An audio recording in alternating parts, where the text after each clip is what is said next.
Hello दोस्तों, कैसे हैं आप सभी। मैं अभिषेक आप सभी का एकांश अकेडमी के ऑनलाइन प्लेटफॉर्म पर एक बार फिर से स्वागत और अभिनंदन करता हूं। मैं एकांश अकेडमी के द्वारा चलाए गए जनसेवा बैच जो कि होमगार्ड के लिए चलाई जा रही है, उसमें मैं आप सबको साइंस पढ़ा रहा हूं। और उसी क्रम में आज हम सभी लोग साइंस का अगला चैप्टर पढ़ेंगे, जिसमें हम सभी लोग atomic number, atomic mass, Aufbau principle, Heisenberg की अनिश्चितता का सिद्धांत और ऐसे बहुत सारे जो थ्योरी थे एटॉमिक स्ट्रक्चर को लेकर के, उन सभी को आज हम एक एक करके क्या करेंगे, बारी बारी से समझेंगे। जिस तरह जो भी आपका इसमें डाउट होगा, जिस तरह से भी जो भी क्वेश्चन आने वाले हैं आपको होमगार्ड में मिलेंगे, या आगामी और भी जो भी एग्जाम होंगे, आपको जो साइंस के भी क्वेश्चन इसमें मिलने वाले होंगे या आएंगे, आपके लिए बहुत ही यूजफुल होंगे ये सारे टॉपिक्स। तो आप इस वीडियो को देखना मत भूलिएगा। आज मैं आपको एक एक टॉपिक को बड़े ही बारीकी से समझाने का प्रयास करूंगा और आप सभी लोग इस वीडियो को कंटिन्यू करिएगा और ज़्यादा से ज़्यादा लाइक और शेयर करिएगा। चलिए ठीक है, फिर हम शुरू करते हैं आपको आज का अपना टॉपिक, जो कि परमाणु क्रमांक। पहला टॉपिक हमारा परमाणु क्रमांक यानी कि एटॉमिक नंबर। एटॉमिक नंबर होता क्या है, पहले बात करेंगे कि एटॉमिक नंबर होता क्या है। एटॉमिक नंबर को हम दिखाते किससे हैं भैया, कैपिटल जेड से दिखाते हैं। किससे दिखाते हैं, कैपिटल जेड से दिखाते हैं। ये क्या कहता है कि किसी भी एलिमेंट में, कोई भी तत्व, कोई भी एलिमेंट हो, उसके न्यूक्लियस में, उसके नाभिक में जितना प्रोटॉन प्रेजेंट होगा वो उसका क्या कहलाएगा, एटॉमिक नंबर कहलाएगा। क्या कहलाएगा, वो उसका एटॉमिक नंबर कहलाएगा।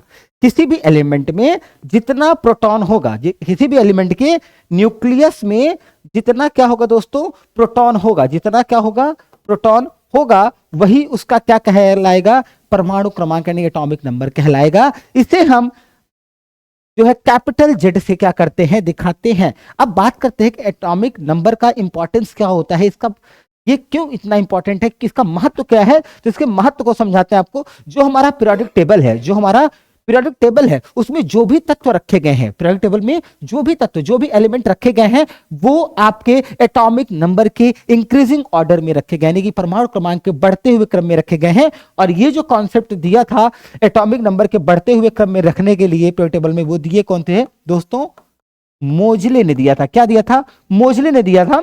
और इसी को क्या बोलते हैं, मॉडर्न पीरियोडिक टेबल बोलते हैं। जो पुरानी अवधारणा थी पुराना कॉन्सेप्ट था, वो दिया था किसने, मेंडलिफ ने दिया था। उन्होंने एटॉमिक मास को बेस मान के दिया था, एटॉमिक मास के बढ़ते हुए क्रम में लिखा हुआ था। ठीक है दोस्तों, अब बात करेंगे कुछ और भी इनके नियम हैं। जो हमारे ऐसे एटम जो कैसे होते हो दोस्तों, न्यूट्रल होते हो। ऐसे एटम जो कैसे हैं, न्यूट्रल हैं, उदासीन हैं। उनमें जितने उदासीन होते हैं उनके लिए क्या होता है, तो इसमें जितने भी प्रोटॉन होते हैं उतने ही क्या होंगे, इलेक्ट्रॉन होंगे। जितने प्रोटॉन होंगे उतने ही क्या होते हैं दोस्तों, इलेक्ट्रॉन होते हैं। तो ऐसे एटम को क्या बोलते हैं, उदासीन एटम बोलेंगे। क्या बोलेंगे, न्यूट्रल एटम बोलते हैं। न्यूट्रल एटम न्यूट्रल क्यों होता है, वो इसलिए होता है क्योंकि उसमें प्रोटॉन की संख्या और इलेक्ट्रॉन की संख्या दोनों क्या होती है, बराबर होती है। इसके लिए फॉर्मूला ये है दोस्तों, जेड बराबर क्या होगा, यानी एटॉमिक नंबर बराबर क्या होता है, प्रोटॉनों की संख्या बराबर इलेक्ट्रॉनों की संख्या। तो लिख सकते हैं जेड बराबर पी बराबर ई, जेड बराबर पी बराबर ई होता है। ठीक है, अब आगे चलेंगे हम लोग। अगला हमारा टॉपिक है एटॉमिक मास। क्या है दोस्तों, एटॉमिक मास यानी कि परमाणु द्रव्यमान या द्रव्यमान संख्या। अब द्रव्यमान संख्या क्या होता है, एटॉमिक नंबर तो हम लोग समझ ले कि एटॉमिक नंबर क्या है, किसी भी एटम के, कोई भी एलिमेंट है, उस एलिमेंट का जो एटम है, उस एटम के न्यूक्लियस में जितना भी प्रोटॉन प्रेजेंट होगा वो उसका क्या कहलाएगा, एटॉमिक नंबर कहलाएगा। ऐसे ही हमारा क्या है, एटॉमिक मास है। कोई भी एलिमेंट है, उसका एटम होगा, उस एटम के न्यूक्लियस में जितना प्रोटॉन और न्यूट्रॉन होगा, इसका जो टोटल संख्या होगी, वही उसका क्या कहलाएगा बेटा, द्रव्यमान संख्या कहलाएगी, यानी कि एटॉमिक मास कहलाएगा। इसे हम अंग्रेजी अक्षर के कैपिटल ए से क्या करते हैं, इंडिकेट करते हैं।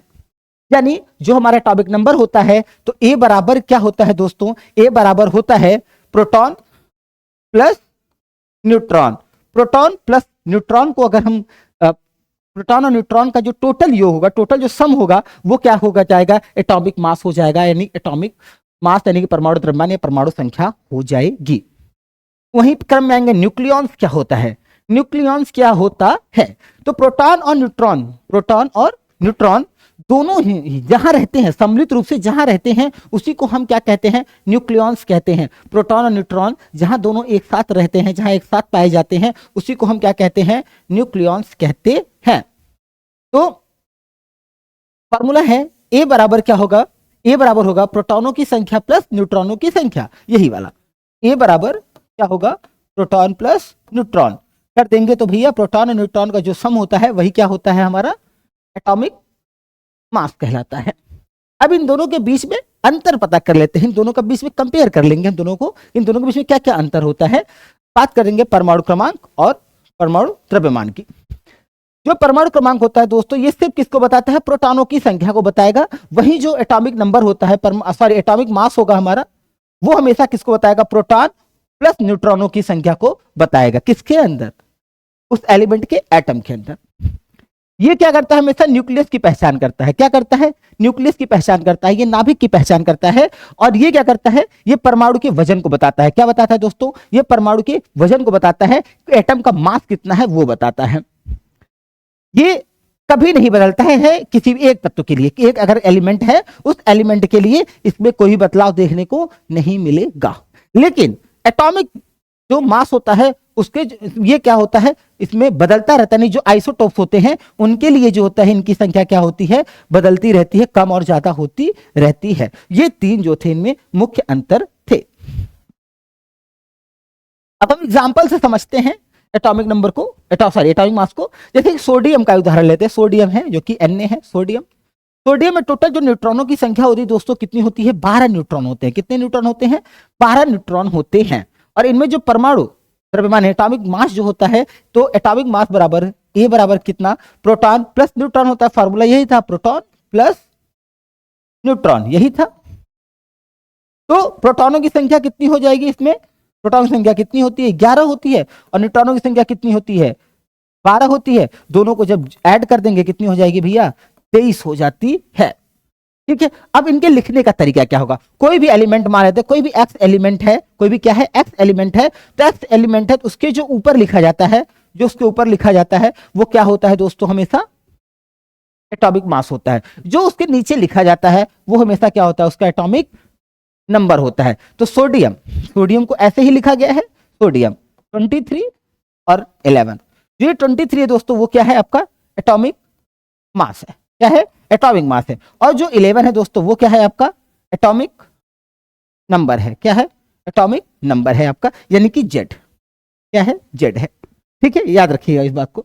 अब याद रखने वाली कुछ बातें हैं, कुछ इंपॉर्टेंट टर्म्स है जिसको आपको याद रखना होगा, जिसे आपको समझना होगा। अगर आपको न्यूट्रॉनों की संख्या निकालनी, किसी भी कह रहा है कि अगर आपको क्या हो, न्यूट्रॉनों की संख्या निकालनी हो तो आप क्या करेंगे। न्यूट्रॉनों की संख्या निकालने के लिए हम करते क्या है, जो आपका परमाणु द्रव्यमान होगा उसमें से परमाणु क्रमांक को क्या करेंगे, हम हमेशा घटा देंगे। न्यूट्रॉन की संख्या निकालने के लिए हम क्या करते हैं, परमाणु द्रव्यमान में से परमाणु क्रमांक को क्या करेंगे, हम हमेशा घटा देते हैं। तो हमारा क्या निकल के आ जाता है दोस्तों, न्यूट्रॉनों की संख्या निकल के आ जाएगी। तो कैसे निकालेंगे, फॉर्मूला क्या, न्यूट्रॉनों की संख्या बराबर क्या हो जाएगा, n बराबर ए माइनस जेड। क्या हो जाएगा दोस्तों, n बराबर ए माइनस जेड हो जाएगा। तो न्यूट्रॉनों की संख्या निकालने के लिए हमें क्या करनी होती है, कि जो हमारा परमाणु द्रव्यमान यानी कि एटॉमिक मास होता है उसमें से हम क्या करेंगे, एटॉमिक नंबर को क्या करेंगे, हम माइनस कर देंगे। तो हमारा निकल के आ जाएगा क्या, न्यूट्रॉनों की संख्या निकल के आ जाएगी। जैसे आपको कार्बन और ऑक्सीजन का भी आप निकाल सकते हैं, आप देख सकते हैं कार्बन और ऑक्सीजन का निकाल करके ऐसे ही। अब हम अगले प्रिंसिपल की तरफ आएंगे, अगला थ्योरम की तरफ आएंगे। जो हमारा अगला थ्योरम है, अगला सिद्धांत है, वो है आफबाउ प्रिंसिपल। क्या है दोस्तों, आफबाउ प्रिंसिपल। जो आफबाउ प्रिंसिपल है दोस्तों वो क्या है, एक जर्मन भाषा का क्या है, एक जर्मन भाषा का शब्द है जिसका मतलब होता है बिल्डअप करना, रचना करना, निर्माण करना होता है। ठीक है, आफबाउ क्या है, जर्मन भाषा का एक वर्ड है जिसका मतलब होता है क्या करना, बिल्डअप करना, निर्माण करना। ठीक है। अब ये हमारे केमिस्ट्री में क्या करता है, ये बहुत इंपॉर्टेंट रूल्स बताते हैं। ये क्या बताता है, किसी परमाणु के जो ऑर्बिटल्स होते हैं उसमें इलेक्ट्रॉनों को भरने का क्रम, यानी कि किसी भी ऑर्बिटल्स में, किसी भी ऑर्बिटल में इलेक्ट्रॉनों को हम कैसे भरेंगे, ये हमको कौन बताता है, आफबाउ का प्रिंसिपल बताता है, आफबाउ का सिद्धांत बताता है। तो आबबाउ क्या है दोस्तों, जर्मन भाषा का क्या है, एक शब्द होता है जिसका मतलब होता है क्या, निर्माण करना, यानी एक एक करके निर्माण करना। क्या करना दोस्तों, एक एक करके क्या करना है, निर्माण करना है। इसका मतलब होता है एक एक करके निर्माण करना। अब इस सिद्धांत के कुछ नियम है, मुख्य नियम है, उनके बारे में बात करेंगे। ये सिद्धांत कहता क्या है, आबबाउ के अकॉर्डिंग क्या है, आबबाउ ने क्या बताया कि आप कैसे इलेक्ट्रॉनों को भर पाएंगे। तो आबबाउ ने बताया किसी परमाणु में कोई भी एटम होगा, उसमें कोई भी एटम होगा उसमें ग्राउंड स्टेट में इलेक्ट्रॉन सबसे पहले जो है, सबसे जो लो लेवल वाली लो एनर्जी ऑर्बिटल्स होगा उसमें प्रवेश करेगा। यानी इलेक्ट्रॉन जो है ग्राउंड स्टेट में, इलेक्ट्रॉन सबसे पहले जो है लो लेवल एनर्जी में क्या करेगा, लो एनर्जी ऑर्बिटल में क्या करता है, प्रवेश करता है। जब वो भर जाएगा, जब लो लेवल वाला ऑर्बिटल भर जाएगा, जब लो लेवल का ऑर्बिटल भर जाएगा, उसके बाद वो कहां जाएगा, हायर एनर्जी ऑर्बिटल में जाएगा। तो आबबाउ ने कहा कि भैया जो इलेक्ट्रॉन होता है वो सबसे पहले किस में जाएगा, लो लेवल और एनर्जी ऑर्बिटल में जाएगा। कहां जाएगा, लोअर एनर्जी ऑर्बिटल में जाएगा। कहां जाएगा, लोअर एनर्जी ऑर्बिटल में जाएगा। जब लोअर एनर्जी ऑर्बिटल भर जाएगा, उसके बाद इलेक्ट्रॉन कहां जाएगा, हायर एनर्जी ऑर्बिटल में जाएगा। अगर सिंपल लैंग्वेज में बात करें, सरल शब्दों में हम बात करें, तो इलेक्ट्रॉन पहले उस घर में, घर का मतलब होता है दोस्तों ऑर्बिटल की बात करें, इलेक्ट्रॉन में था उस ऑर्बिटल में सबसे पहले प्रवेश करेगा जिसका किराया क्या हो, कम हो। किराया का मतलब जिसका एनर्जी क्या हो, सबसे कम हो। यानी कि इलेक्ट्रॉन सबसे पहले उस घर में जाएगा जिसका किराया क्या हो, सबसे कम हो। किराए का मतलब जिसका एनर्जी लेवल क्या हो, सबसे कम हो, सबसे पहले उसी घर में वो क्या करेगा, प्रवेश करेगा। उसी घर का मतलब ऑर्बिटल में है। इसका जो एनर्जी को डिस्ट्रीब्यूट करते हैं, एनर्जी को डिस्ट्रीब्यूशन का जो रूल्स है वो N+L रूल है। क्या है दोस्तों, N+L रूल है। इसका क्या है, N+L रूल है। ठीक है, किसी भी ऑर्बिटल में जो एनर्जी का डिटर्मिनेशन होता है, ऊर्जा का जो निर्धारण होता है, वो N+L नियम से होता है। किससे होता है, N+L नियम से होता है। ठीक है, अब जो एनर्जी होगी वो सबसे पहले 1s ऊर्जा में जाती है। क्यों, क्योंकि इसका जो एनर्जी लेवल होता है दोस्तों वो सबसे कम होता है। जो इसका एनर्जी लेवल होता है वो सबसे क्या होता है, कम होता है। तो सबसे पहले 1s में भर जाता है, क्योंकि सबसे पहले इलेक्ट्रॉन इसी में भरेगा, क्योंकि इसका एनर्जी लेवल क्या होता है, सबसे कम होता है। अब जो इंपॉर्टेंट बात होगी वो ये होगी कि जो इलेक्ट्रॉन होगा 4s ऑर्बिटल और 3d ऑर्बिटल, यानी कि 4s ऑर्बिटल में पहले 3d से पहले भर जाता है। क्या कह रहा है कि सबसे इंपॉर्टेंट बात यह है कि 4s जो ऑर्बिटल है वो 3d से पहले भर जाता है। जो 4s वाला ऑर्बिटल है वो 3d से क्या हो जाएगा, पहले भर जाएगा। ऐसा क्यों होता है, क्योंकि जो 4s की एनर्जी लेवल है वो 3d से क्या होती है, कम होती है। जो 4s की एनर्जी लेवल है वो 3d से क्या होगी, कम होगी। इसीलिए जो इलेक्ट्रॉन होगा किस में जाएगा, पहले 4s में जाएगा, उसके बाद किस में जाएगा, 3d में जाएगा। क्योंकि आबबाउ ने क्या कहा कि ग्राउंड स्टेट में क्या होगा, जो लोअर ऑर्बिट से एनर्जी होगी सबसे पहले किस में जाएंगे इलेक्ट्रॉन, सबसे जो लोअर एनर्जी होगी उसमें जाएंगे, उसके बाद हायर में जाएंगे। यानी सबसे पहले उस कमरे में जाएंगे जिस कमरे का किराया क्या होगा, सबसे कम होगा। ठीक है, अब आबबाउ के जो इलेक्ट्रॉनिक कॉन्फ़िगरेशन, इलेक्ट्रॉन को भरने का जो तरीका है वो कैसे होंगे, उसको याद करने का एक आसान तरीका है। सबसे पहले इलेक्ट्रॉन किस में जाएगा दोस्तों, 1s में, उसके बाद 2s 2p में जाता है, उसके पास 3s 3p 3d में जाएगा, उसके बाद 4s 4p 4d और 4f में जाता है, उसके बाद 5s 5p 5d और 5f में इलेक्ट्रॉन जाएंगे। ये क्रम है याद करने का। अगर आप स्ट्रिक से याद करेंगे तो आपको कभी भूलेगा नहीं। पहले इलेक्ट्रॉन 1s में, फिर कब किस में जाता है, तो एनर्जी लेवल के हिसाब से 2s 2p में, फिर 3s 3p 3d 4s 4p 4d 4f। याद रखिएगा एक बात, तो 3d से पहले किस में भरा जाएगा, 4s में चला जाएगा। यानी कि इलेक्ट्रॉन इसमें न जाकर के इसमें आ जाएगा, इसमें आ जाता है, 4s में आ जाएगा। क्यों आ जाएगा दोस्तों, क्योंकि 4s का जो एनर्जी लेवल है वो 3d से क्या है, कम है। जब 4s का ऑर्बिटल भर जाएगा तब किस में जाएगा, 3d में जाता है। एग्जाम्पल में समझेंगे, जैसे कि हाइड्रोजन। आप जब हाइड्रोजन को लेते हैं, इसकी जो एटॉमिक नंबर होता है दोस्तों कितना होता है, 1 होता है। इसका इलेक्ट्रॉनिक कॉन्फ़िगरेशन कितना होगा, 1s1 होता है। क्या होता है, 1s1 होता है। ऐसे आगे आएंगे, ऑक्सीजन को ले लेंगे। ऑक्सीजन में कितने इलेक्ट्रॉन होते हैं, टोटल 8 इलेक्ट्रॉन होते हैं। कितने इलेक्ट्रॉन होते हैं, 8 इलेक्ट्रॉन होते हैं। इनका जो इलेक्ट्रॉनिक कॉन्फ़िगरेशन होता है दोस्तों 1s1 2s2 2p4 होता है। ठीक है, अब ऐसे ही सोडियम में क्या होता है, इनका इनकी जो इलेक्ट्रॉनिक कॉन्फ़िगरेशन करेंगे तो जो जेड का एटॉमिक नंबर होता है कितना होता है, 11 होता है। सोडियम का कितना होगा, सोडियम का कितना होता है दोस्तों, 11 होता है। तो कैसे करेंगे इनका इलेक्ट्रॉनिक कॉन्फ़िगरेशन, कैसे करेंगे, 1s1 2s2 2p6 और 3s1।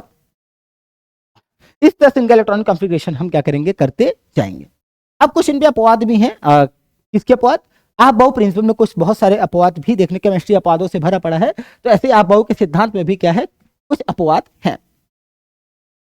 आप बहु के सिद्धांत में जो अपवाद है वो ये है कि जहां पे ऑर्बिटल यानी जो कक्षक होगा, जो ऑर्बिटल होगा, वो स्टेबिलिटी की वजह से क्या होगा, इसके जब स्टेबल होंगे, स्टेबिलिटी की वजह से क्या होता है, इलेक्ट्रॉन का क्रम क्या हो जाता है, बदल जाता है। इनका अपवाद ये था कि अगर जो ऑर्बिटल है, अगर वो स्टेबिलिटी है, स्थिर है, स्थिरता को पा लिया है, तो इस स्थिरता की वजह से, स्टेबिलिटी की वजह से जो इलेक्ट्रॉनों का क्रम होगा वो क्या हो जाएगा दोस्तों, बदल जाता है। जैसे कि क्रोमियम की बात कर लें, क्रोमियम का जो एटॉमिक नंबर होता है वो 24 होता है। तो इसमें क्या होता है कि जो इसके जो एटॉमिक कॉन्फ़िगरेशन हम करेंगे तो इसमें 4s1 3d5 होता है, न कि क्या होता है 4s2 3d4 होता है। क्या होता है, 4s1 और 3d5 होता है, न कि 4s2 3d4 होता है। ऐसे कॉपर को लेंगे, कॉपर का भी एटॉमिक नंबर क्या होता है, 29 होता है। तो इसका जब इलेक्ट्रॉनिक कॉन्फ़िगरेशन करते हैं तो क्या होता है, 4s1 और 3d10 होता है। क्या होता है, 4s1 और 3d10 होता है। यानी कि स्टेबिलिटी की वजह से इनका जो इलेक्ट्रॉनों का क्रम होता है वो क्या हो जाएगा, बदल जाता है। तो इसलिए ऐसा होता क्यों है, क्योंकि जो हाफ फिल्ड, ऐसा इसलिए होगा, क्यों होगा, क्योंकि जो आधे भरे इलेक्ट्रॉन हैं, जो आधे भरे ऑर्बिटल्स हैं, यानी कि हाफ फिल्ड है, वो फुल फिल्ड ऑर्बिटल वो अधिक स्थिर होते हैं। फुल फिल्ड ऑर्बिटल से क्या होते हैं, अधिक स्थिर होते हैं। अगला टॉपिक है हमारा पाउली का अपवर्जन सिद्धांत। क्या टॉपिक है हमारा, अगला सिद्धांत है पाउली का अपवर्जन सिद्धांत, पाउली का एक्सक्लूसिव प्रिंसिपल, पाउली का एक्सक्लूजन प्रिंसिपल। अब पाउली का जो अपवर्जन का सिद्धांत था उसके बारे में हम बात करेंगे। तो पाउली के जो अपवर्जन सिद्धांत है भैया, वो क्वांटम मैकेनिज्म में अपना एक बहुत ही इंपॉर्टेंस रोल है इनका, क्वांटम मैकेनिज्म में पाउली जी का। इन्होंने इनका जो ये प्रिंसिपल दिए थे, वोल्फगैंग पाउली ने दिया था, 1925 में दिया था इस कॉन्सेप्ट को। इनका जो सिद्धांत है वो क्या कहता है, हम इसके बारे में बात करेंगे। इनका थियरी क्या कहेगी, इनकी थियरी कहती है दोस्तों, किसी भी दो फर्मियन, फर्मियन जैसे कि इलेक्ट्रॉन की बात करता है, फर्मियन जैसे कि इलेक्ट्रॉन की बात कर रहा है, एक ही समय में एक ही क्वांटम अवस्था यानी कि एक ही क्वांटम स्टेट में एक ही एटम, एक ही मॉलिक्यूल्स के अंदर मौजूद नहीं हो सकते। कह रहा है किसी भी दो फर्मियन जैसे कि इलेक्ट्रॉन एक ही टाइम में, एक ही क्वांटम स्टेट में, एक ही एटम या एक ही मॉलिक्यूल्स में मौजूद नहीं हो सकते हैं। अब इसी बात को अगर हम सिंपल शब्दों में समझें तो ये जो पाउली साहब बताने की कोशिश क्या कर रहे थे, इलेक्ट्रॉनों की पहचान करने की कोशिश कर रहे थे। क्या क्वेश्चन कर रहे थे, इलेक्ट्रॉनों की पहचान करने की कोशिश कर रहे थे। उन्होंने बताया कि एक इलेक्ट्रॉन की पहचान हमेशा कैसे होती है, उसकी 4 क्वांटम संख्याओं से होती है, 4 क्वांटम नंबर से होता है।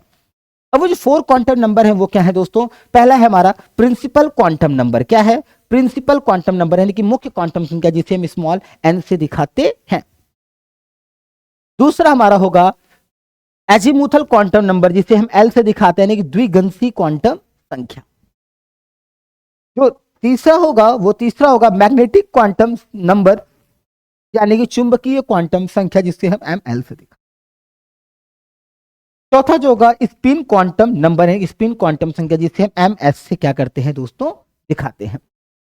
अब बात है कि यह सिद्धांत कहता क्या है, सिद्धांत बताता क्या है। यह सिद्धांत बताता है कि किसी भी परमाणु में, किसी भी एटम में रहने वाले 2 इलेक्ट्रॉनों के लिए, कोई एलिमेंट का कोई भी एटम होगा, उस एटम में रहने वाले 2 इलेक्ट्रॉन, किसी भी रहने वाले 2 इलेक्ट्रॉनों के लिए चारों क्वांटम संख्याओं का जो मान होगा दोस्तों वो इक्वल नहीं हो सकता।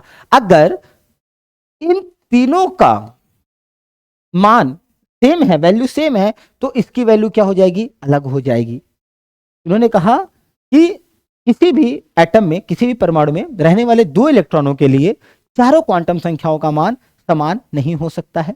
ये बात किसने कही, पाउली साहब ने कही। अब आगे क्या बात करेंगे। अब इन्होंने ये सब रखा कैसे, इन्होंने कहा कि ये जो पूरा प्रोसेस दिया उन्होंने NL+ नियम पे दिया था। इन्होंने कहा कि इन्होंने कहा कि यदि N, L और ML, इसका मतलब समझ रहे आप, N का मतलब क्या हो गया आपका प्रिंसिपल क्वांटम संख्या, L मतलब एजीमुथल, ML मतलब हो गया आपका मैग्नेटिक क्वांटम संख्या। कह रहे इन तीनों क्वांटम संख्याओं के लिए अगर इन तीनों क्वांटम संख्याओं का मान क्या हो, समान हो, तो उसका जो स्पिन क्वांटम नंबर है, जो स्पिन क्वांटम नंबर है वो क्या हो जाएगा, अलग हो जाएगा। उन्होंने कहा अगर principal quantum number, azimuthal quantum number और मैग्नेटिक क्वांटम नंबर, इन तीनों की वैल्यू क्या हो जाए, सेम हो जाए, तो स्पिन क्वांटम नंबर की जो वैल्यू होगी वो क्या हो जाएगी, डिफरेंट हो जाती है, अलग हो जाती है। तो जो स्पिन क्वांटम संख्या होगी उसमें एक की वैल्यू क्या होगी दोस्तों, प्लस हाफ होगी, और दूसरे की वैल्यू क्या होती है, माइनस हाफ होती है।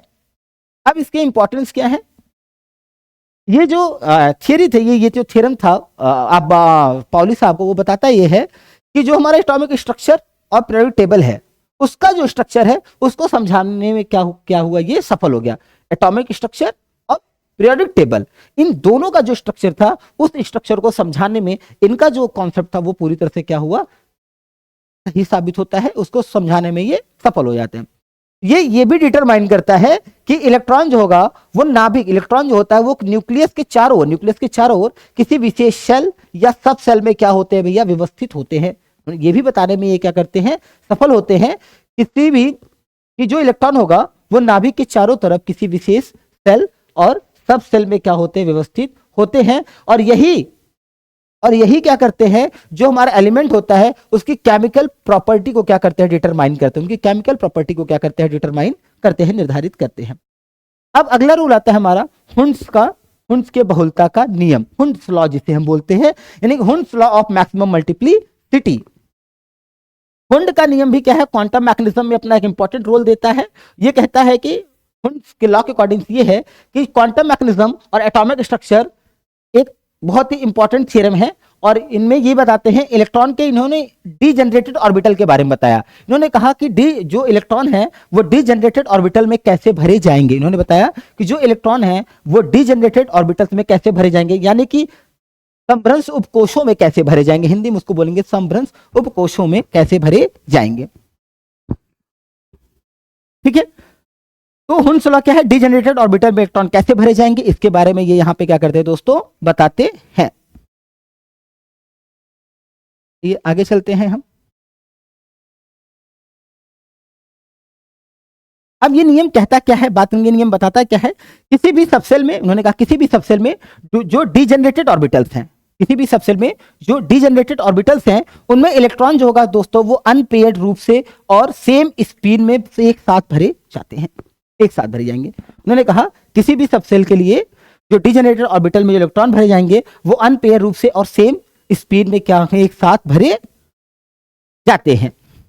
इन्होंने आगे बताया जो इलेक्ट्रॉन की पेयरिंग होगी वो तब शुरू होगी जब एवरी ऑर्बिटल्स में एक एक इलेक्ट्रॉन आ चुके होंगे। उन्होंने कहा कि पहले जो इलेक्ट्रॉन भरे जाएंगे वो अनपेयरिंग फॉर्म में भरे जाएंगे, यानी अयुग्मित इलेक्ट्रॉन भरे जाएंगे, और उनकी जो पेयरिंग यानी युग्मित इलेक्ट्रॉन कब भरे जाएंगे, जब सभी ऑर्बिटल में एक एक इलेक्ट्रॉन क्या हो जाएंगे दोस्तों, भर दिए जाएंगे, तब जाकर के उनमें पेयरिंग चालू होगी। ठीक है, तो पेयरिंग देखिए भरे कैसे जाते हैं, आप देखिएगा एक बार, जो ऑर्बिटल्स ऐसे कुछ ऑर्बिटल्स बना देते हैं हम, तो पहले इन्होंने कहा एक एक इलेक्ट्रॉन आप भरते जाएंगे, उन्होंने कहा क्या, एक एक इलेक्ट्रॉन आप क्या करेंगे, भरते जाएंगे। जब सभी ऑर्बिटल्स में एक एक इलेक्ट्रॉन हो जाएंगे, अब ये जो आप सिंगल फॉर्म में देख रहे हैं ये क्या अनपेयर इलेक्ट्रॉन है, कैसे है, अनपेयर इलेक्ट्रॉन है। फिर उन्होंने ये भी बताया कि जब एक एक इलेक्ट्रॉन हो जाएंगे तो उनको हम कैसे भरेंगे, तब जाके पेयर बनाएंगे, जो पेयर बनाएंगे कैसे बनाएंगे, स्पिन बनाएंगे, कैसे बनाएंगे, स्पिन में बनाएंगे, तो एक दूसरे के अपोजिट बनेगा, स्पिन में भरते चले जाएंगे। तो जो एक इलेक्ट्रॉन हम भरे हैं इसकी जो वैल्यू होती है वो कैसे होगी, एक की होगी प्लस हाफ में और दूसरे की वैल्यू होती है माइनस हाफ में। ये बात आप याद रखिएगा। अब आगे बताते हैं, इसको हम बहुत ही सिंपल लैंग्वेज में समझना चाहें तो हम इसको ये भी समझ सकते हैं कि कक्षक का मतलब होता है दोस्तों घर, जो ऑर्बिटल्स होते हैं उसका मतलब क्या होता है, एक घर होता है। आप ऐसा इमेजिन कर लीजिए कि एसपीडीएफ, यहां एस ने लिखा है, एसपीडीएफ जैसे जो भी सबसेल हैं, जो भी सबसेल हैं एक ही आकार के कई खाली कमरे हैं, मान लेते हैं जो एसपीडीएफ जो भी सबसेल है वो क्या है, एक ही साइज के क्या है, बहुत सारे खाली कमरे हैं, और ये जो खाली कमरे हैं उन्हीं को क्या बोला गया है, ऑर्बिटल्स बोला गया है। और जो पी सबसेल है उसमें 3 ऑर्बिटल्स हैं, जो पी सबसेल है उसमें कितने ऑर्बिटल्स हैं दोस्तों, पी ऑर्बिटल सबसेल में कितने ऑर्बिटल हैं, 3 हैं, और 3 कौन कौन से हैं, पी एक्स, पी वाई और पी जेड, ये 3 क्या है उसमें ऑर्बिटल्स हैं। तो अब इन्होंने इनमें पहला कॉन्सेप्ट है कि ये कहते हैं कि हम पहले अकेले रहेंगे, ये क्या कहते हैं, पहले हम कैसे रहेंगे, अकेले रहेंगे। तो अकेले रहने का मतलब ये है कि जब इलेक्ट्रॉन को इन सारे ऑर्बिटल यानी इन कमरों में हम भरना शुरू करते हैं तो सबसे पहले ये क्या कहते हैं, अकेले रहना पसंद करते हैं। क्या करते हैं भैया, अकेले रहना पसंद करते हैं, यानी कि अनपेयर फॉर्म में रहेंगे, यानी कि अयुग्मित रहते हैं, अकेले रहना पसंद करेंगे। अकेले रहने का अर्थ मतलब अनपेयर रहेंगे। और ये तीनों खाली कमरों में, ये तीनों खाली कमरे जो हैं, इन तीनों खाली कमरों में एक एक करके क्या करेंगे भैया, पहले प्रवेश कर जाएंगे, एक एक करके इसमें प्रवेश कर जाएंगे। उसके बाद जब एक एक करके चले जाएंगे, जब सब में एक एक हो जाएंगे, तब उसके बाद ये कहेंगे अच्छा ठीक है, हम किसी दूसरे को भी एडजस्ट कर लेंगे। तो दूसरे को एडजस्ट करने के लिए क्या करेंगे, ये सेम डायरेक्शन पहले क्या करेंगे, स्पिन करेंगे। ये कहते हैं सबसे पहले जब ये एक एक भरे जाएंगे तो ये सेम डायरेक्शन में स्पिन करेंगे। तो कैसे करेंगे, सेम डायरेक्शन में स्पिन करेंगे इस तरह से। बहुत सारे खाली कमरे, तो सेम डायरेक्शन में क्या किए, स्पिन करते चले गए। तो यही जो सेम डायरेक्शन स्पिन करते चले जाएंगे, यही क्या कहलाएगा, मैक्सिमम मल्टीप्लिसिटी कहा जाता है। यही क्या कहा जाता है दोस्तों, मल्टीप्लिसिटी कहा जाता है, जिसका मतलब होता है कि कॉन्फ़िगरेशन सबसे जो स्टेबल होगा वो इन्हीं का होगा, इलेक्ट्रॉन कॉन्फ़िगरेशन जो होगा सबसे स्टेबल होगा। ठीक है, आगे कहते हैं अब हम क्या करेंगे, अब ये पहले अनपेयर हो गए, अकेले कमरे में रह लिए और सिंगल डायरेक्शन में अपना पेयर बना लिए। अब ये क्या कहते हैं, भैया ठीक है, अब जब कुछ लोग बच गए उनको कहाँ रखा जाएगा, तो जब कुछ लोग बच जाते हैं तो उनको रखने के लिए क्या होता है, ये पेयर बनाने के लिए तैयार हो। जैसे रूम, आप जब रूम में रहते हैं पहले अकेले रहते हैं, क्या होता है कि जब इकोनॉमिकली बर्डन होता है या किसी और भी तरीके होते हैं, जो किसी भी वजह से आपको क्या करना पड़ेगा, कुछ लोग आ गए हैं, अब उनको आपको रखना पड़ेगा अपने साथ। तो अब आप मान गए हैं अच्छा ठीक है, जैसे होता है ना, बेड मान लेते हैं छोटी सी आपकी चौकी है 3x6 की, अब आप उस पर अकेले सो रहे हैं, कोई और उस दिन आ गया, तो अब क्या करेंगे, एक लोग इस डायरेक्शन में मुंडी करके सोते हैं और एक लोग इस डायरेक्शन में मुंडी करके सो जाते हैं। सेम कंडीशन यहाँ पे आपको देखने को मिलेगी।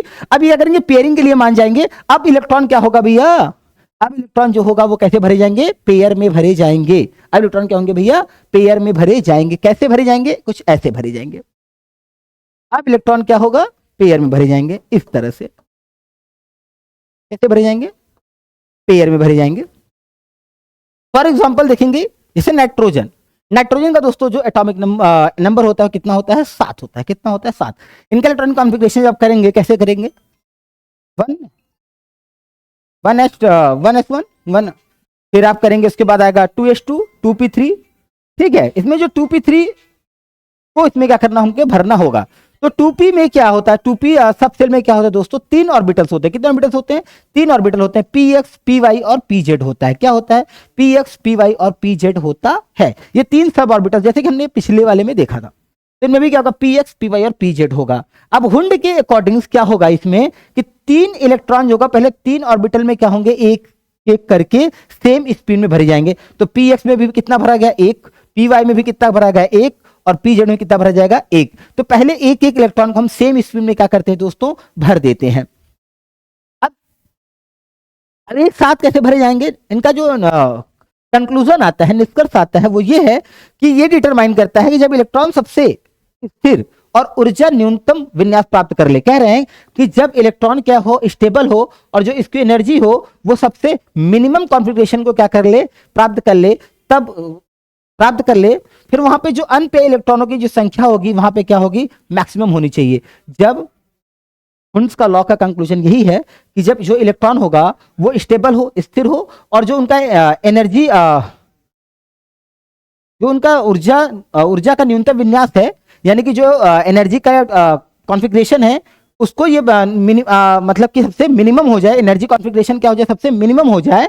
उस कंडीशन में क्या होगा, जो अनपेयर इलेक्ट्रॉन होंगे उनकी जो संख्या होगी वह कैसी होगी दोस्तों, मैक्सिमम होगी। कैसी होगी, वहां पे मैक्सिमम होगी चाहिए। फिर हाइजेनबर्ग का जो अनसर्टेनिटी प्रिंसिपल है, अब हम इसके बारे में बात करेंगे। अगला हमारा जो कॉन्सेप्ट होगा वो क्या होगा, हाइजेनबर्ग का अनसर्टेनिटी प्रिंसिपल। हाइजेनबर्ग का जो अनसर्टेनिटी प्रिंसिपल है दोस्तों वो क्या है, हाइजेनबर्ग कहते हैं, इनका भी जो क्वांटम मैकेनिज्म में बहुत ही इंपॉर्टेंट रोल रहा है। ठीक है, और ये जो हाइजेनबर्ग साहब थे वो एक भौतिक वैज्ञानिक थे, और कहाँ के थे, वो जर्मन के थे। इनका पूरा नाम है वर्नर हाइजेनबर्ग। इन्होंने अपना जो थ्योरी दी थी, अपना जो कॉन्सेप्ट दिया था 1927 में दिया हुआ था। अब इनके सिद्धांत के बारे में हम बात करेंगे। इनका सिद्धांत क्या कहता है, ये कहते हैं कि जो सबसे स्मॉलेस्ट पार्टिकल होगा, स्मॉलेस्ट पार्टिकल का मतलब दोस्तों क्या है, इलेक्ट्रॉन है। जो सबसे स्मॉलेस्ट पार्टिकल है वो क्या है, हमारा इलेक्ट्रॉन है।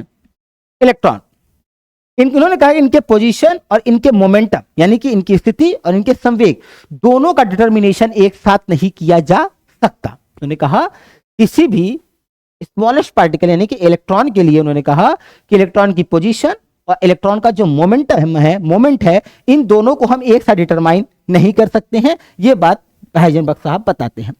इनका मतलब यह था कि आप अगर इलेक्ट्रॉन की स्थिति की सटीकता को मापने जाएंगे, इलेक्ट्रॉन की स्थिति को मापने जाएंगे, तो उसका जो संवेग होगा उसकी शुद्धता क्या हो जाएगी, कम हो जाएगी। अगर आप इलेक्ट्रॉन की पोजीशन को मेजर करेंगे तो आप उसके मोमेंटम को ट्रूली मेजर नहीं कर सकते हैं।